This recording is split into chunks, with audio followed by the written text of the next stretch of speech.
So hello and good afternoon to everyone, and delighted that I'm here today. I am the Worldwide Vice President and General Manager for Advisory and Professional Services at HPE. I lead all of the services teams and also have a personal focus on IT sustainability and ESG in general. Now, this afternoon, we have an incredible team that will join me. Sune from Danfoss, Antoine from Tessie, and Karim from our teams. But let me just first set the scene. So if I look at sustainability as a catalyst, it's where transformation and compliance and customer conscience intersect. So if we think about the differentiation of driving innovation and digital transformation in the most complex environments that our customers face. It's a top priority for businesses across the globe. And I cover in the worldwide role, spending most of my time with customers addressing some of these challenges. And sustainability is not a nice to have anymore, it's an imperative choice that customers need to take. And those customers that are driving their sustainable IT transformation are likely to be the more successful when they intertwine the two together. And it's also becoming increasingly important when customers are making technology decisions and looking at the providers and the technology ecosystem that they choose to partner with. So if we look at digital transformation, as I say, and how customers are looking to accelerate their business forward, if they're aligning the technology strategy and their sustainability initiatives, they're becoming more resilient and more able to accelerate a data-first transformation. And according to Gartner, 86% of business leaders see that sustainability is an investment that protects their organizations from disruption. And they come out to be the most successful organizations when they're driving that together. And also when they're focused on reducing cost as well. Sustainability program initiatives reduce costs by 83% when they're aligned on their initiatives. So looking at the business payoff and the business ROI and the value, they need to look at how they're reducing the environmental impact and also becoming a force for good. At HPE, sustainability connects everything that we do, pan-HPE, across the entire portfolio. And we offer customers a portfolio that focuses on driving energy efficiency, IT sustainability services that are aimed to minimize energy, water, and the carbon footprint across the entire life cycle. So now what I would like to do is introduce the first guest to the stage, which is Karim Aboud-Sahab, who is one of the principal technologists within our sustainable transformation team at HPE. So Karim, please join me. Hello. Thank you. Hi, Sue. And over to you. Thank you so much. So hello, everyone. I hope you're passing a good Discover. I hope Barcelona is treating you well. And thank you, Sue, for inviting me. So my name is Karim Aboud-Sahab, and I'm a principal technologist for HPE's Sustainable Transformation practice. And basically what we do in the Sustainable Transformation team, we are part of the wider Living Progress organization. And HPE's Living Progress organization is basically the org that is responsible for everything that we do, both internally with HPE and that we share with our customers from an ESG perspective. That is environmental, social, and governance. And we report into our Chief Sustainability Officer, Monica Batchelder. And that presents us with a couple of, let's say, pros in our practice. In that, A, we're not related to sales in any way, so we're just here to share our knowledge with our customers, with our partners, with the whole ecosystem, just from a best practice sharing perspective. So the industry, as of now, one of the KPIs, one of the main KPIs that is being used still in the industry when we talk about efficiency of the data center is PUE, and that is power usage effectiveness. So just to level set, when we say power usage effectiveness, it's basically the total power consumption of the data center, all of it, over the IT equipment power consumption. So what does that mean from that relationship perspective? It means that the closer I am to 1, the number 1, the more efficient my resources or my auxiliary resources in the data center are. Now, and as you can see in the chart in front of you, we have gone a very long way from 2007 until today. So we went from a 2.5 PUE, that is spending 2.5 times the amount of resource, the energy resource, on the auxiliary resources than we have on the equipment, to now it's somewhere around 1.57, between 1.55 and 1.57. Now, there are a couple of things to keep in mind. A is that even in these numbers, 1.57, that progress, 47% of the respondents of that survey in front of you work in facilities that are over 11 years old. And that is driving a lot of the stagnation that you can see in the past couple of years. Next up, we have that these trends, the fact that PUE is not the most holistic way or indicator when we're tracking sustainability or efficiency in our data centers. So while even if I have a very good PUE, that means that doesn't talk about the equipment in of itself. So I can have a 1.5 PUE, and yet I have a 30% utilization rate in my equipment. That means that a lot of these resources are still not being utilized. So, why is sustainability being so important in our customer conversations these days? And we're seeing it as there are 4 main drivers to sustainability in IT. First and foremost, we have the ecosystem that is evolving. So there's a lot that is being done on a global scale. A lot, even starting from us as consumers, when we go to supermarkets, when we go on a day-to-day basis, a lot of our decisions are based on wanting more sustainable or more sustainably focused products. And that is being replicated across, basically. Next up, of course, we all heard this word, AI, artificial intelligence. I hear it more than my name these days, to be very honest. So AI is really driving forward that conversation of efficiency or sustainability in IT, with Uptime Institute predicting that AI energy demand in data centers will skyrocket to 10% from 2% today. Next up, especially here in Europe, we have legislation. So we have a lot of pieces of legislation like the CSRD and more specifically the EED, or the Energy Efficiency Directive, that mandates reporting for data centers of a certain size and even mandates any energy management systems for other data centers that are larger. And last, but definitely not least, we all know in the past couple of years with energy prices that are rising that much, now more than ever, being more sustainable, which most of the time equates being more efficient in the way that I utilize my resources, means that I can actually drive innovative business growth. So I can use efficiency, I can use sustainability as a way of cost-efficient measure. And on AI, so we're hearing a lot that AI is utilizing a lot of resources, but we fail to understand really how big it is. So that first one, AI is expected to skyrocket to 10%, right?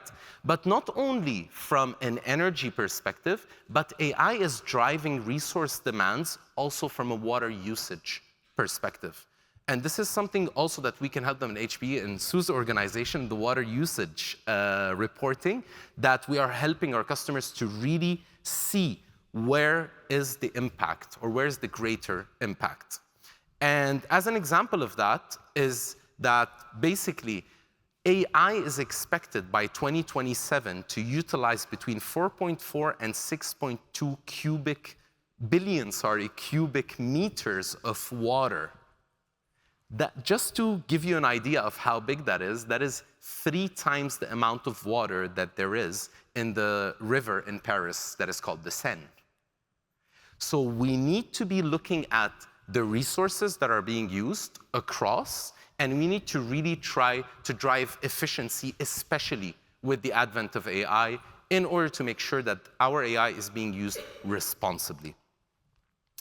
And on that regulatory part, as I mentioned, there's a lot of shift that is happening across the years, being from things that were just voluntary, such as you can see the Climate Neutral Data Center Pact or CDP, the Carbon Disclosure Project, but now we have laws and regulations that are on a worldwide level, especially here in the EU, that are mandating things for data center operators specifically. Whether it's, as I mentioned, just reporting on utilization and as well as energy use, as well as renewable energy use, but also the EED mandates heat reuse for certain data centers of a certain size, or at least conduct a feasibility study on heat reuse. And why stop there, right? So after I'm done with the resources that I have in my data center and in my facilities level, we need to look beyond the data center. And this is where, as I mentioned, heat reuse is a very important topic. We have a lot of heat that is being generated from my IT estate. Why not actually take advantage of that heat, both from an environmental perspective, as well as a financial perspective? Heat is not cheap to buy for utilities and certain companies around the world. Next up, also, one of the most important ways that we can mitigate the carbon impact of our IT estate is still utilizing renewable energy. And then once I utilize renewable energy, I need to aim for 24/7 coverage of that renewable energy. And last, but definitely not least, what happens to these IT assets once I, the data center operator, am done with them? So if it's the first life of that IT asset, what about the second life? And what if I can actually unlock the value of these assets that are sitting in my data center? And this is where, for example, at HPFS, HPE Financial Services, they're making a lot of impact and they're helping our customers unlock the value and achieve or help them in their circularity in the economy. So, with that, thank you for listening. I'll give it back to you, Sue. Thank you so much, Karim. So now to hear from our customers. So I'd like to introduce Antoine to the stage from Tessie and Sune. So thank you, Antoine. Thank you, sir. And what I'll do, Sune, it's great to see you as well.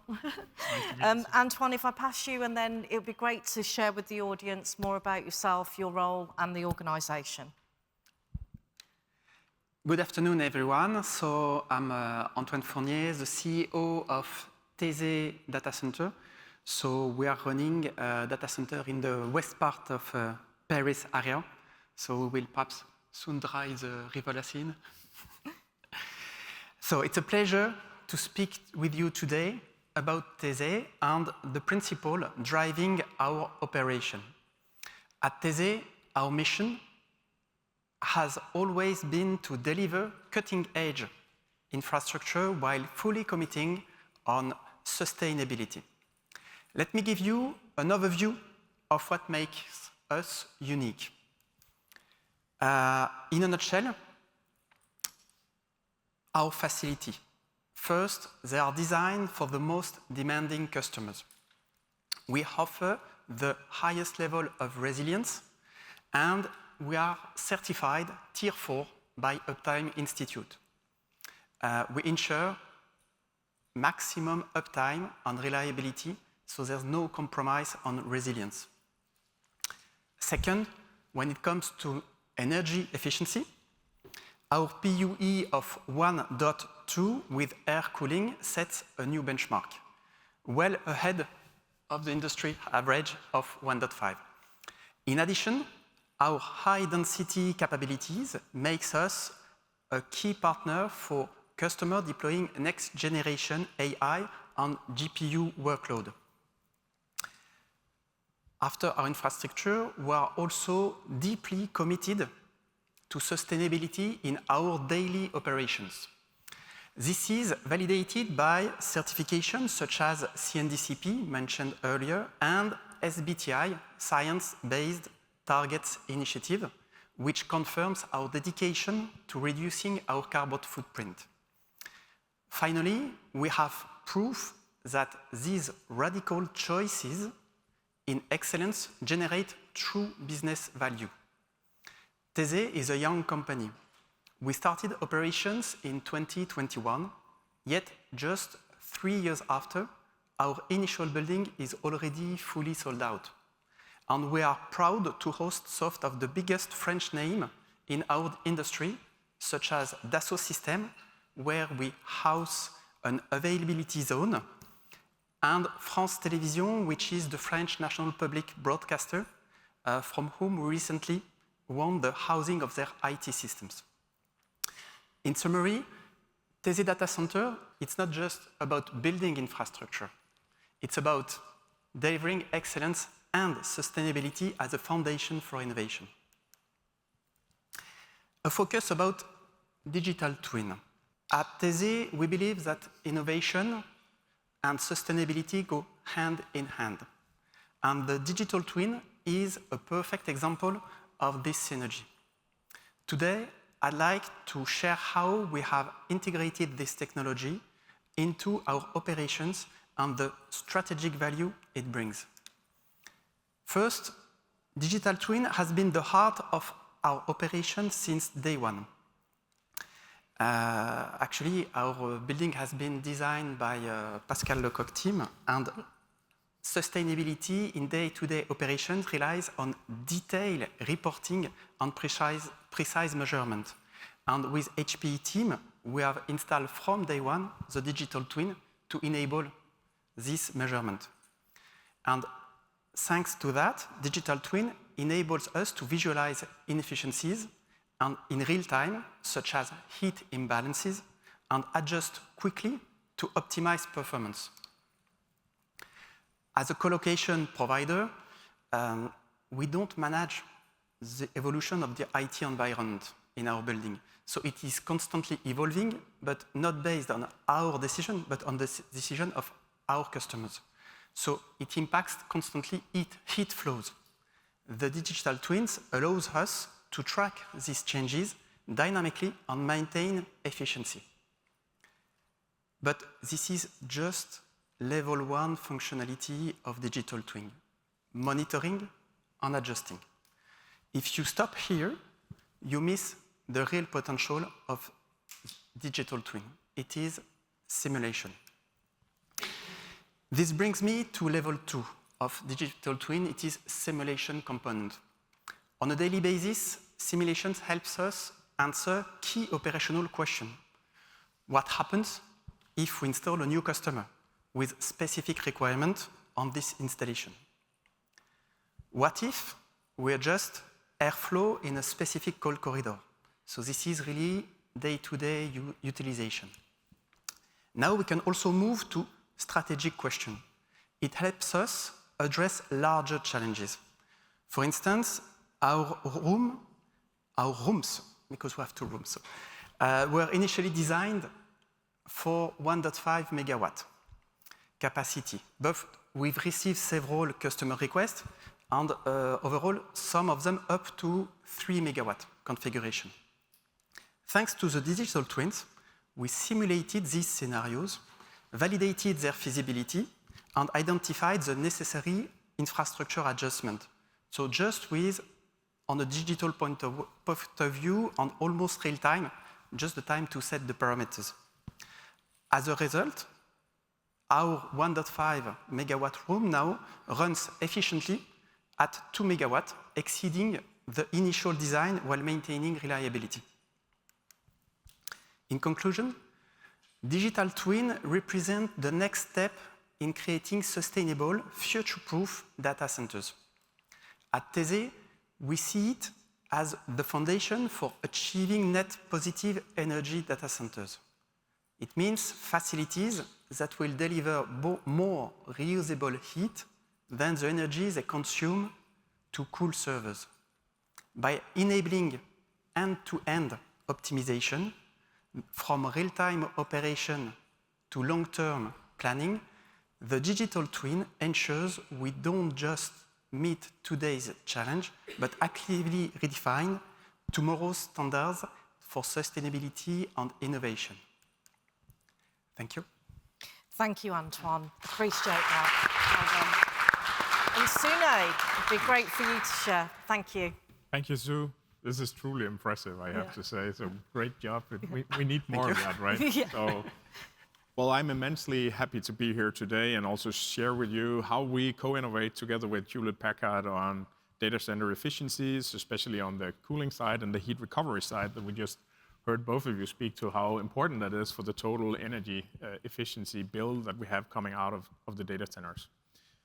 But maybe first a few words about Danfoss as a company. We are a family-owned manufacturing and engineering company. I think we heard Antonio speak yesterday to what engineers can do when they work their wonders. I think engineers can do even more when they collaborate across businesses, across industrial silos, and that's exactly what we have done together across HPE and Danfoss when we innovated on the heat recovery side and also on how we cool data centers. As a company, we produce mobile hydraulics, so a lot about fluid, controlling flows, controlling pressures, under extreme conditions. We'll see a lot of fluid in the data centers going forward. We are into cooling and heating business, so thermal energy. We just heard about a lot of thermal energy, so how do we actually transfer that thermal energy out of the data centers and into the city grids, into the applications where we need that thermal energy in our societies. And lastly, we work with electronic components and electronic flows, which is optimum for flow conditions, fan controls, pump controls, all of that stuff that sits around your data center, either on the cooling side or on the heat offtake side, which makes it a perfect fit for us to collaborate with HPE, and we are honored to be a partner of HPE, so thank you very much for that. So when we look at our journey within Danfoss, we are a long customer of HPE.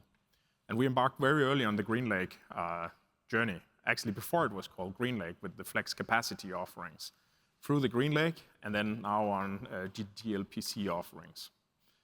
And I think it is fair to say that along that journey, we found that there is a lot of opportunities where we could collaborate, both within the data center, but also around the data center.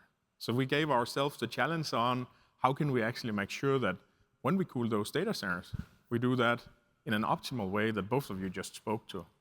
But also, when we have the heat coming out of the data centers, how can we make sure that we standardize and optimize the way that we can offer heat offtake solutions in the market, bringing the heat from the data centers to the parts of the societies where we need it. So for us as a company, our sustainability strategy is clear. We want to be carbon neutral by 2030 as a company, which is pretty ambitious for a manufacturing and industrial company. And we're good on our way to be that, because 2 years ago, we turned carbon neutral at our headquarters in Denmark, where we have production.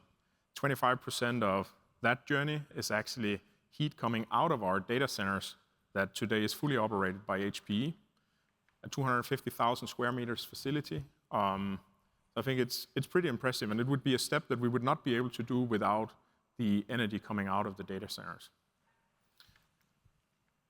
The way we think about energy optimizations in Danfoss is in these 3 steps. First, we want to reduce the energy consumption within the data centers and outside the data centers. Our core in Danfoss is outside the data centers. So if we can reduce the cooling efficiency or reduce the cooling demand and drive up the efficiency, we can do a whole lot. With our TurboCore technology from Danfoss, we can traditionally reduce the energy consumption on the cooling side somewhere between 30 to 50% over conventional cooling technologies. If we can then reuse the energy that is already paid for once for us commercially, but also for us as societies, it's an even better step. Energy doesn't disappear, it just transforms media. It goes into the data centers as electricity and it leaves as heat. And in many data centers today, you'll see that being blown out in the atmosphere. At the same time, we sit and talk about energy crisis in Europe. And there are examples for like the city of Frankfurt, where you actually have so much heat capacity coming out of the data centers that you'll be able to actually heat the residential need of a city like Frankfurt. So how can we talk about energy crisis when we have all of that heat available and we're not using it? So that is the second step that we think about, that is, how can we reuse the energy that we already have at hand? And the last part is making sure that we source the energy into the data centers being renewable. energies. If we take it in this sequence, there is also a very financial attractive, you can say, aspect to this. The two first steps typically have half the price per energy unit as when you go and source green energy. That doesn't mean that we should not continue to source green energy. We should continue to do so. But by taking the steps of reducing and reusing first, we halve the price of the total equation that we have around the data centers. So we have made sure that we concluded power purchase agreements in Europe, in the Americas, in India, for our facilities, where we have renewable energy, both for operations and also for our data centers. And we've made sure that we work with the reduce, reuse, and resource all across our organization within Danfoss. This is all about setting targets. This is all about making sure that we all feel responsible all along in the organizations, because what we measure is also what we get in the organization.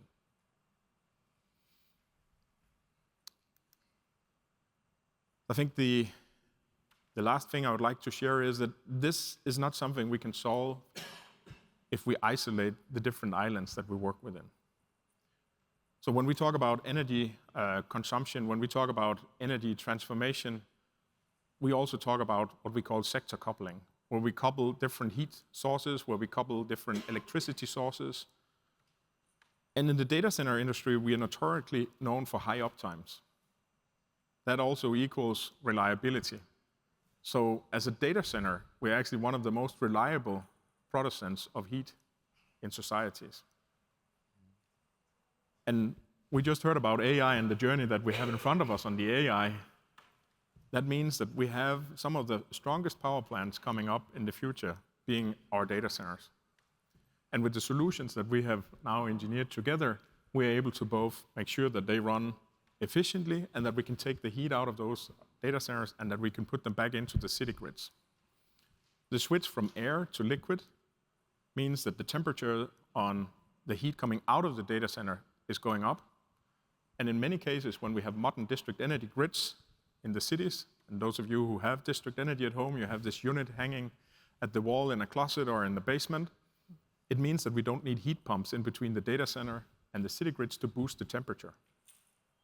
In those places where we're not doing liquid cooling and we have a higher output temperature, we can still boost the temperatures ranges with heat pumps, which is also a very efficient way for us to produce high quality heat in the district energy systems that we have. So I think I'll end with saying that the technology is to make a big difference for all of us. They are available today. And not only is it good for business to do this, you can sell your heat, you can reduce your energy consumption. It's actually also something that is pretty easy to get your arms around if you contact HPE. So thanks for having me here today. No, thank you so much, Sune. So,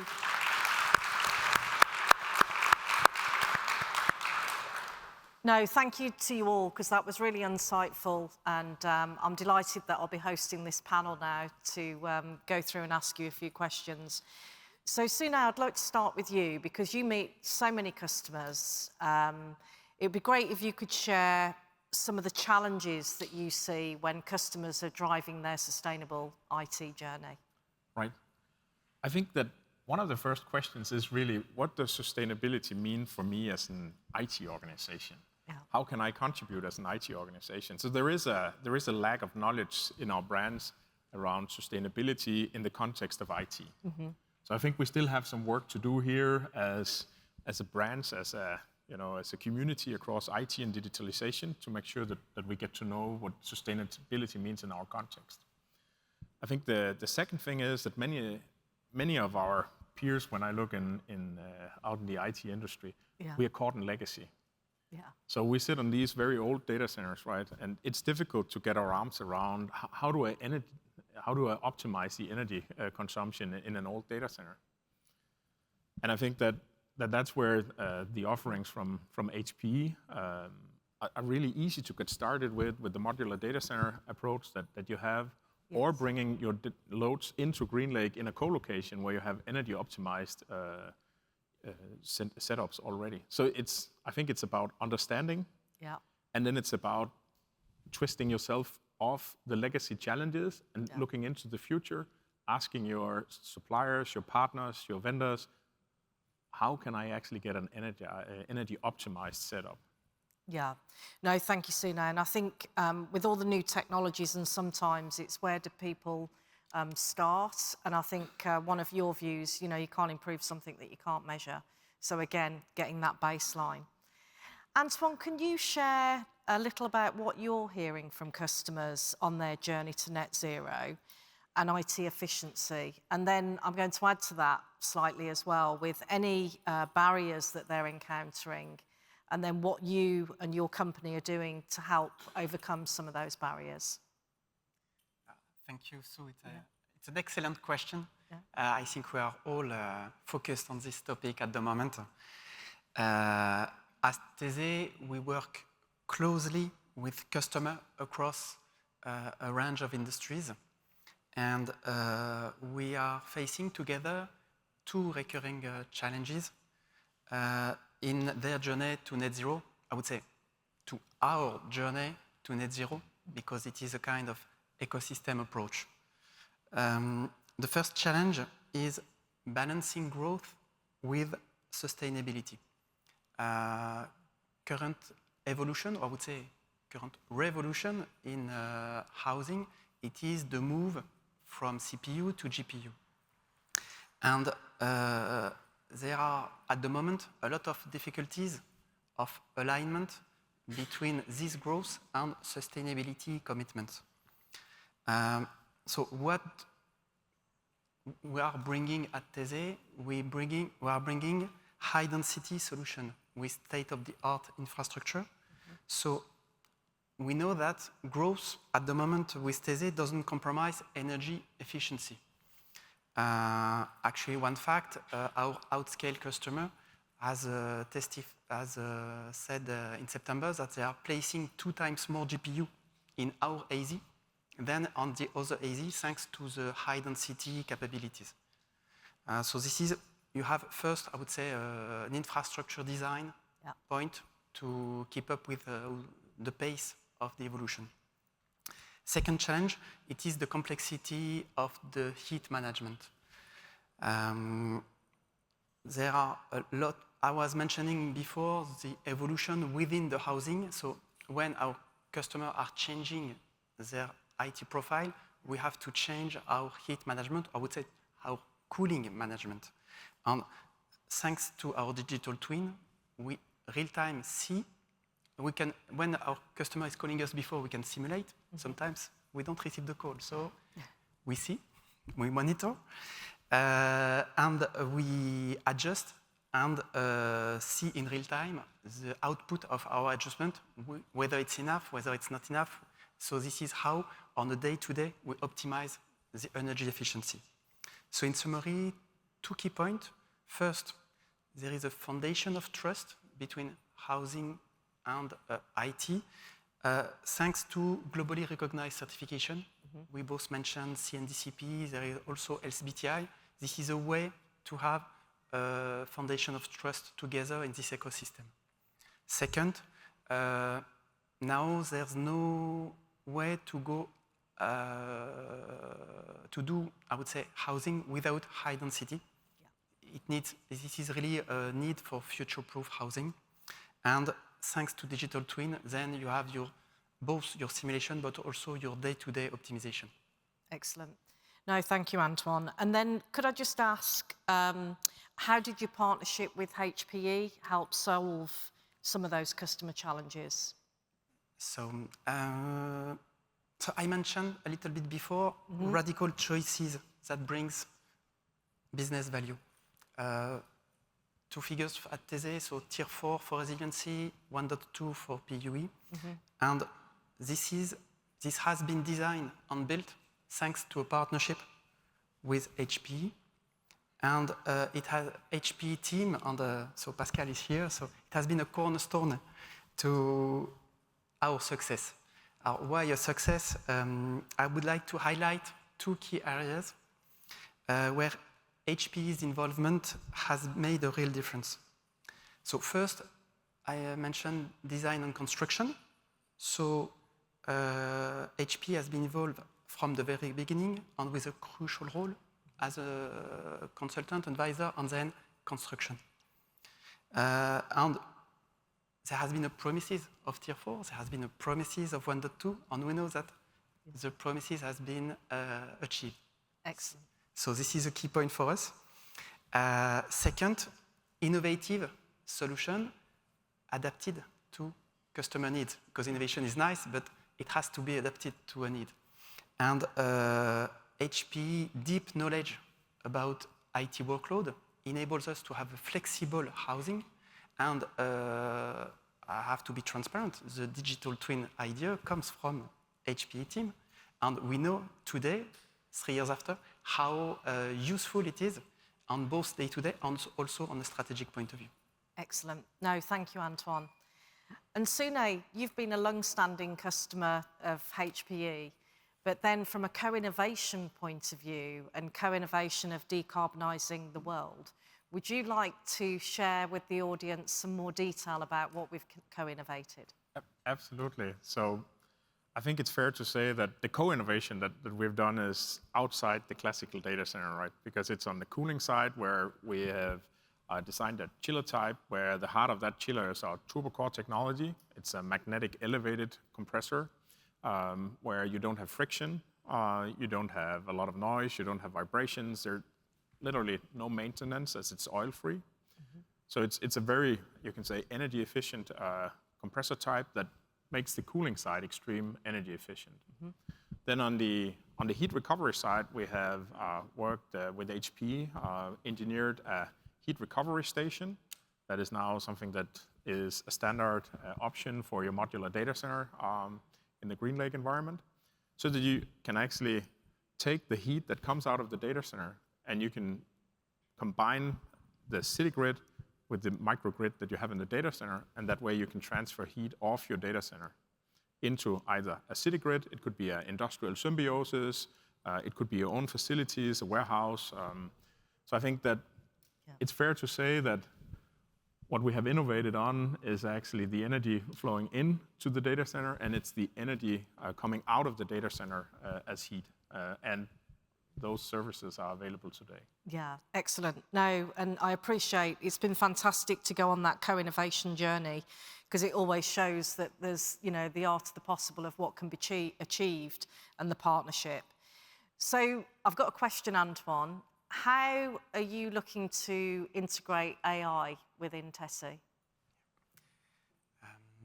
I would say easy to say now, especially here, that AI is one of the most transformative technology for our industry. I would say of our industries. Mm-hmm. At Tessie, we are committed to enabling it. And this is key to our job. And its growth is addressing unique challenges. We have seen it a little bit, but to summarize, first, high density, because AI, it's extremely dense. We have mentioned, the infrastructure. So this is key. So it has been to be designed or redesigned. And the simulation, because now it enables to adjust how much we size infrastructure, or in another way, for a given infrastructure, how much we can go higher in terms of density. Yeah. Second, it is optimizing energy and heat management. Mm-hmm. I think Sune is an extreme well-known specialist, and so I know that with Danfoss, this is something that is key now with AI and DLC, so we have something that is truly reusable. And last point, ourselves as a data center, we are looking at using AI, so we are exploring it, but in our business, resiliency is key. Yeah. So that's why we are looking at what we can do, mm-hmm. but taking into account our key customer promise, that is resiliency. Yeah. Excellent. Thank you. Thank you. And Sune, how are you looking to integrate AI within Danfoss? Well, I think when we think about AI, we think about it in two tracks, so to say. We think about AI for general productivity within the company. A lot of that AI usage come off standard platforms. It's enterprise platforms where the vendors make AI capabilities available, knowing the data structure on their own platform. It's probably a more easy way to consume AI. And then we have the other track, which is how can we utilize AI as a competitive advantage in our own product portfolio? Yeah. And that's where it becomes somewhat more difficult, right? Because you need the application inside, it's your own data structures. You need to think about what AI engines do you put in from a commercial perspective, dependencies over life cycles that typically, when we talk hydraulic equipment or industrial equipment, it could be 5, 10, 15 years out the future. So you want to make sure that you think as much as you can into those life cycles. And I think that the architecture that we laid out when we started our GreenLake journey proliferates the impact of AI when we put those two things together. Because one of the main architectural principles for us that actually made us move into the GreenLake environment was that we were able to run bare metal workloads just next to managed workloads, just next to our, as an example, SAP RISE on the private GreenLake environment, where it's almost software as a service for us as a consumption. So we have all of those scenarios. And we have AI being able to access all of those data sources within, you can say, almost not completely a physical backplane, but at least a physical backbone within the data center, having access to all of those data. And that gives us a competitive advantage in terms of speed, in terms of compliance, in terms of confidentiality, when we look at the combination of GreenLake, AI, and competitive advantage within our own product portfolio. No, thank you. And I think it is about competitive advantage as you drive forward. Karim, thank you because you shared with the audience and the teams. What are the pathways to sustainable IT? Yeah, thank you, Sue. So basically in HPE, the way we like to look at it is that there are 3 ways, 3 topics or 3 points we need to be focusing on when it comes to sustainability in IT. And these are workloads, equipment, and data center facilities. And that's exactly what we're talking about here, right? Yeah. So making sure that our workloads are as optimized as possible by either we need to reassess whether we need that workload, we need to move it or migrate it to another type of equipment, which leads me to the second one, which is equipment. So making sure equipment efficiency is top priority, that I have the right equipment for the right workload. And that vision is not complete without thinking about the facilities on the facilities level. And I think both of you gave excellent examples on how can I innovate from a facilities level in order to drive innovation and sustainability and IT efficiency. Excellent. And then if I can ask another question, because Sune and Antoine have shared, how are we innovating in sustainability at HPE? Yeah. So in HPE, I hope all of you have heard this. We really think that innovation is part of our DNA, right? And we have a very long-standing heritage of innovating, whether it's from the modular data centers, and then we have the enhanced modular data center with Danfoss. We also have the digital twin, perfect example, Antoine here. And basically, we keep on trying to innovate to solve for our customers' challenges.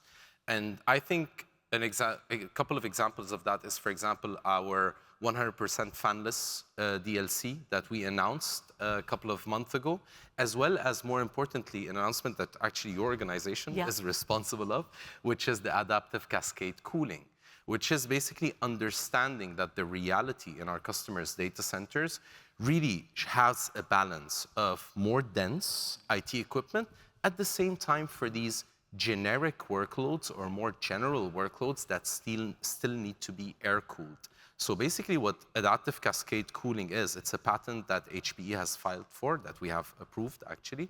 And basically what it does is that it puts both air and liquid cooling in series utilizing the same heat rejection loop, therefore achieving better efficiency in their heat rejection. and understanding, again, the reality of our customers' data centers. Okay, no, thank you. And then, Karim, could I ask as well on all the engagement that you have with the customers, and I know that where you're focused as well, what are some of the challenges that you've seen that we may have not discussed? So I think it was pretty comprehensive, based on your input about what are the challenges. And I think just to really hammer down that point, customers struggle to see, we have customers that struggle to see value in sustainability, and there it becomes a conversation of showcasing how efficiency means sustainability at the end term, yeah.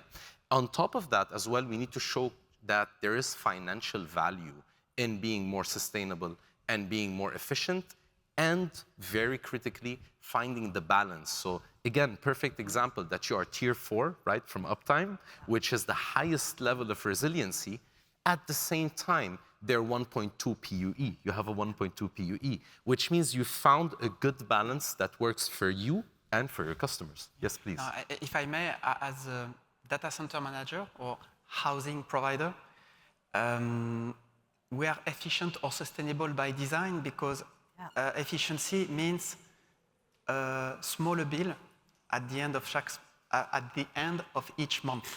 So that's why our industry, as data center manager, we are extremely concerned, at least through the financial dimension. So that's why it's really a day-to-day, and we have, I would say, a fruitful customer pressure through finance. No, excellent. And I think it is a challenge, and it's just to share, because the more that customers share some of their experiences and that we engage, then the more that we can achieve together. So any final thoughts? Sune, I'll start with you.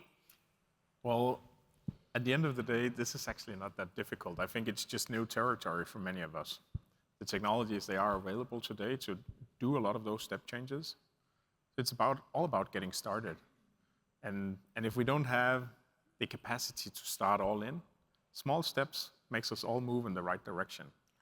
I think putting up targets, making sure that it's part of the natural dialogue that you have within your areas, we can all contribute to a more sustainable world going forward. And it's in procurement, it's in the hardcore IT departments, when we configure our systems, when we talk about the life cycle. And it's about making sure that we also role model this as IT leaders within the industry. So I'd say my final word will be, go do it, right? Thank you, Sune. Antoine? Thank you. I would say at TESE, as data center housing provider, our vision is simple. It's excellence in resilience and sustainability. Actually, we have two jobs and we optimize. Our journey can be summarized in 3 points. First point, innovation that drives sustainability. So that's why I'm really honored to be able to speak today with HPE. We have spoke a lot about digital twin. It is a tool, but it is key when you want to run effectively a data center. Second point, customer first resilience. I would say no compromise on resilience. In sometimes it requires more equipment, and sometimes it requires a little bit more energy, but more or less, we must not forget the fundamental. And third point, and this is, I think, something that will please HPE and Sune, the future of data center, it is really net positive data centers. And this is what has to be the focus of everybody for the next generation of data center. If I may just a pitch, it is built for today and ready for the future. And we must focus on net positive. Excellent. Thank you, Antoine. And Karim? Yeah, I would like to, I really like that, built for today and ready for the future. I would say, really, don't be afraid to have these conversations with your, as Sune said, with your procurement team, IT organization, anybody in your organization that would like to have that conversation about sustainability or might not have had that conversation about sustainability. That's even better, basically. And even more so, don't be afraid to reach out to us. So both our organization, Sue's organization, we're here to help and share those best practices with you and with your customers and partners. Excellent. So thank you, Karim. Thank you for that. And I'd like to thank Antoine and Sune.